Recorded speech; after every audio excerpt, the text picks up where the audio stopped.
All right, what is up, everybody, and welcome to the channel here for another video. In today's video, I finally have found time to do my reviews over Dunk and Egg. I'm starting with episode 3, though, but this episode is entitled The Squire.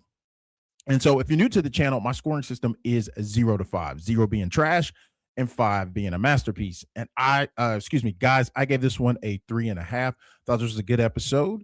And so with the score out of the way, let's go ahead and talk about the episode. So in this episode, we start at the beginning of the episode, we start with Egg going to work. I thought this was a great little scene, and it's more character development of Egg because Egg has a secret that we find out later in the episode, even though if you're paying close attention, there are clues littered throughout his appearance in the show, just little bitty things he does. If you really paid attention, you would catch, okay, there's something more to this kid than he's just a simple orphan from Flea Bottom, like Dunk was. But I like this. It shows him, he shows he really cares and understands the stakes of what Duncan is about to face. But the one thing I found interesting is you would think, you know, Egg has never been a squire before, that Dunk would be practicing with him because it's very important, because we all know if he loses, he's bankrupt. He loses everything. So it would probably be in his best interest to make sure Egg is able to do what a squire needs to do. And so, but like I said, it's good to see Egg taking that initiative and training and practicing for himself. Because like I said, it shows that he truly cares for Dunk, and he doesn't want to disappoint, and he doesn't want to let him down. So that was definitely great to watch. And also something else we got was we got a fortune teller pop up, and who gave the possible futures for Dunk and Egg. I mean, she flat out told Egg that he would be a king and that he would die in a fire, and those who knew him or know him would rejoice in his death. And you could tell it shook Egg to the core. For one, he's a kid. I think he's like 9 years old hearing this. So of course that's going to bother him. You know, two, the implications of that mean because he is the fourth son of a fourth son. So that means there's going to be a lot of tragedy in his family. Like so many things have to happen for him to become king. So that has to be going on in his mind. And then Dunk is told that he'll be richer than a Lannister, which I don't think that means literally. I mean, maybe in terms of his life, like having a full life, a better life than he would have had, like, you know, respect and honor and the things that he wants to achieve when it comes to like knighthood. I think that's what it means. I don't think he's going to be rich like a Lannister far as like, you know, currency money wise, but that's where I think they were going with that. Also, Dunk, he gets tested in this episode a couple times. And what I mean by tested is his knighthood. He gets tested as a knight because we all know knights are supposed to be honorable and, you know, protect the weak and, you know, things of that sort. They're supposed to be the bastions of chivalry. Now, Dunk is approached in the episode by Plumber, which I believe, I can't remember his exact time. I think he's the house steward, but I also he's in charge of the tourney. He's the manager of the tourney.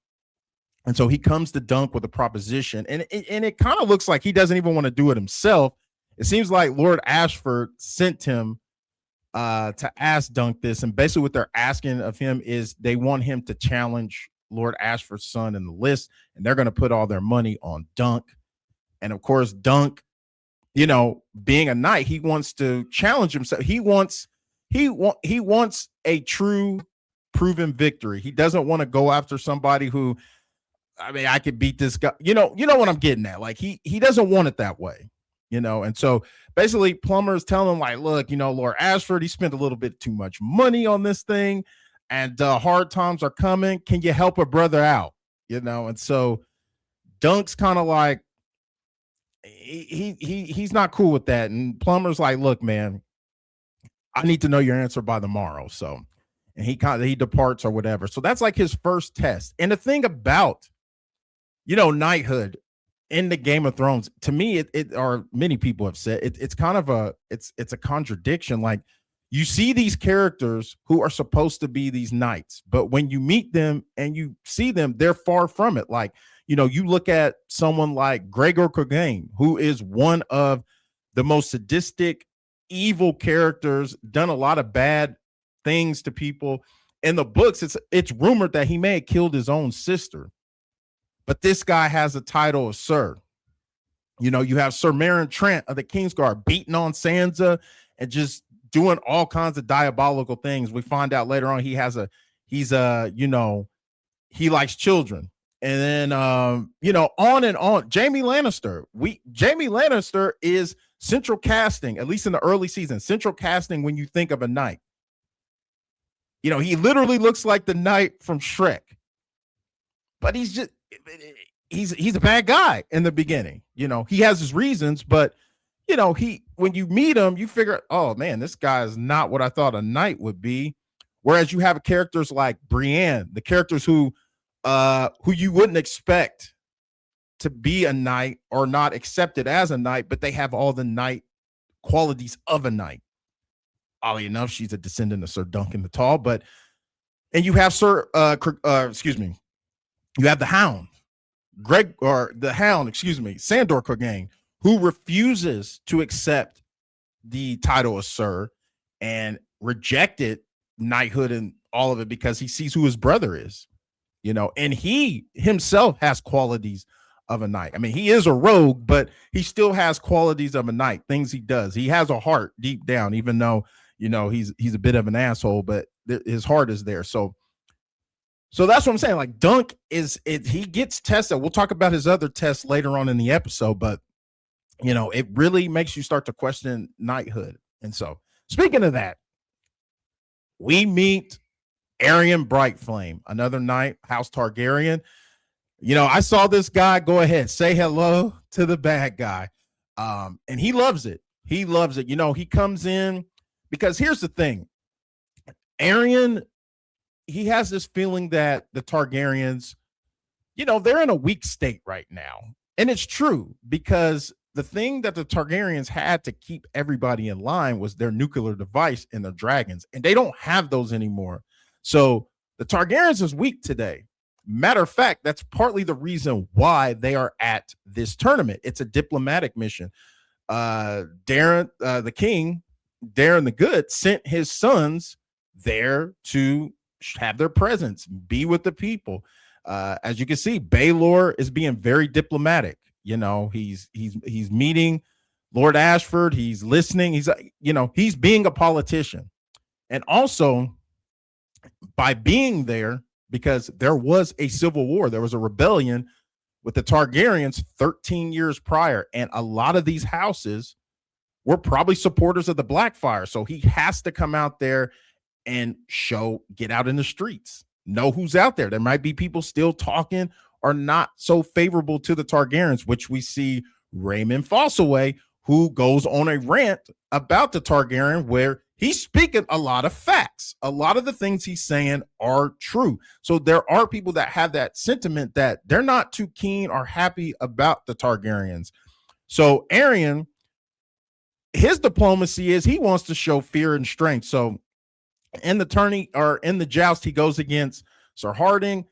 He stabs the man. I don't know what it is about these Targaryens and messing people's horses up, because we saw Daemon do it in House of the Dragon against Gawain Hightower or whatever. So, but this time Aerion runs it through the horse, kills the horse, ends up breaking Harding's leg, damn near causes a riot, and Aerion is basking in all the glory and the chaos that he has caused. He's truly embraced being that villain. I mean, he kind of reminds me of Joffrey, which I've heard other people say, he's kind of a Joffrey-like kind of guy. So getting to the end of the episode, where we get a reveal, we get Sir Duncan's next test, and we also see just how evil and sadistic that Aerion Brightflame is.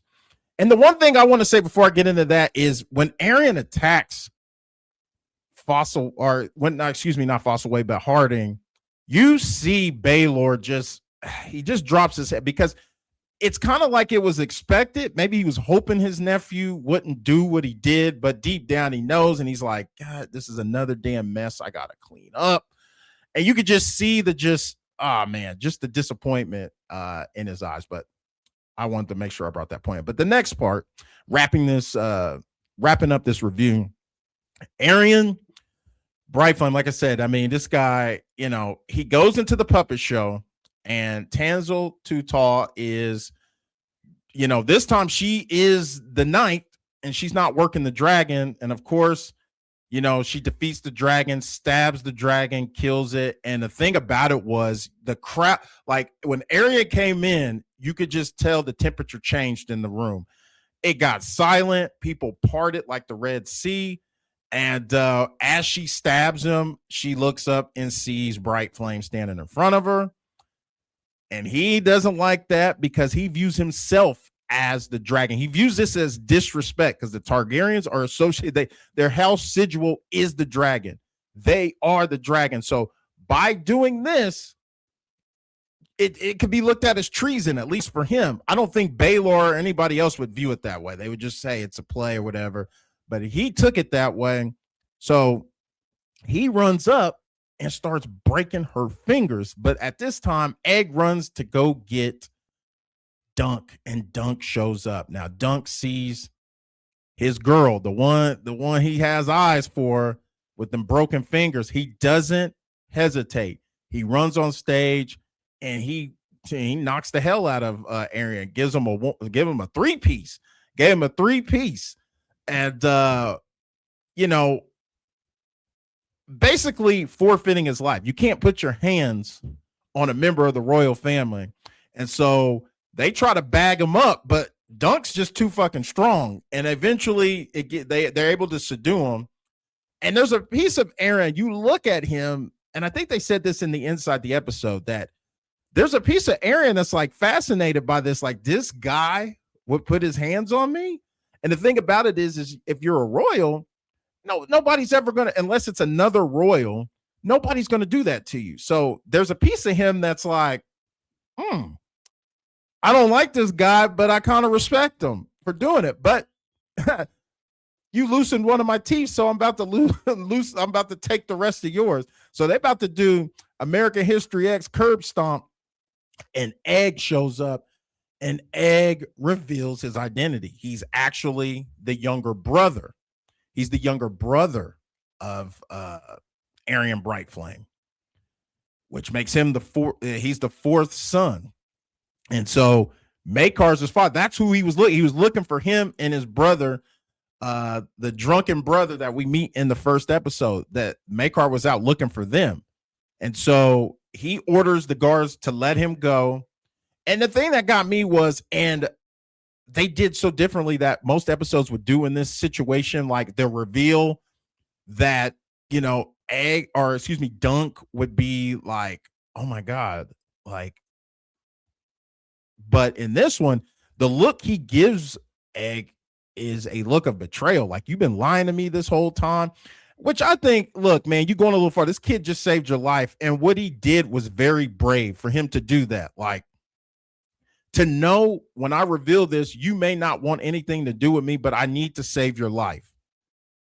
To stand up to his family, who he's been afraid of. Like, you notice when the Targaryens showed up, his energy changed. Like, Egg wanted to get the hell out of there. He did not want to be anywhere near them. And then you've seen who his father is. His father's going to be pissed.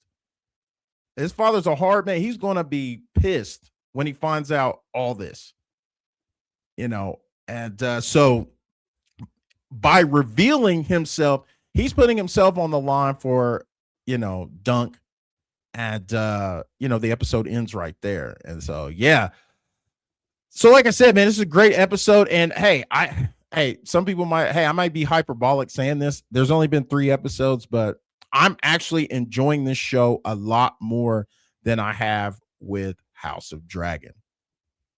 I've said it. Like, in these 3 episodes, The showrunner, Ira Parker, has done an amazing job. Him and the director, they've all done an amazing job. And it sounds like this is going to be a showrunner that's locked in with George the whole time. See, the other guys, Dan and Dave and Ryan Condal, see, they wanted to be cool with George at the beginning. And then once the show took off, they slowly started pushing him out.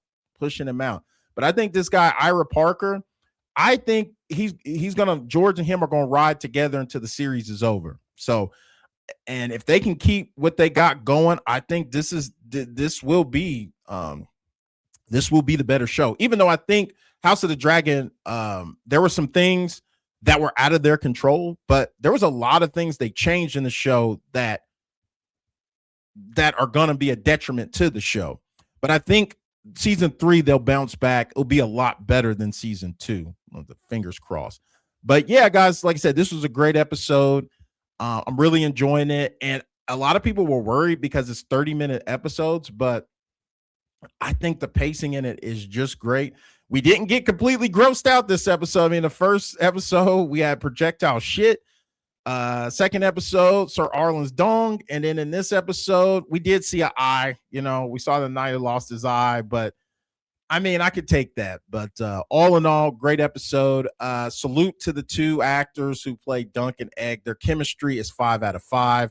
To me, their Dunk and Egg brought to life. They've done it. I mean, did it better than a lot of Game of Thrones and other House of the Dragon. They did. The casting was amazing here. These guys they may not, well, the kid who plays Egg, he looks like him. And what I would imagine, the actor, I think his name is Peter Clafty, who plays Dunk. He may not look like Dunk, but he has the essence of Dunk. And that, at the end of the day, that's what matters. So with that being said, everybody, I'm going to go ahead and jump out of here. Guys, like I always say, if it's for 1 minute, 5 minutes, or a whole damn video, I appreciate you taking time out of your day to view my content. If you haven't already, hit that subscribe, smash the like, and get in the comments. And guys, I will see you in the next video. Take it easy.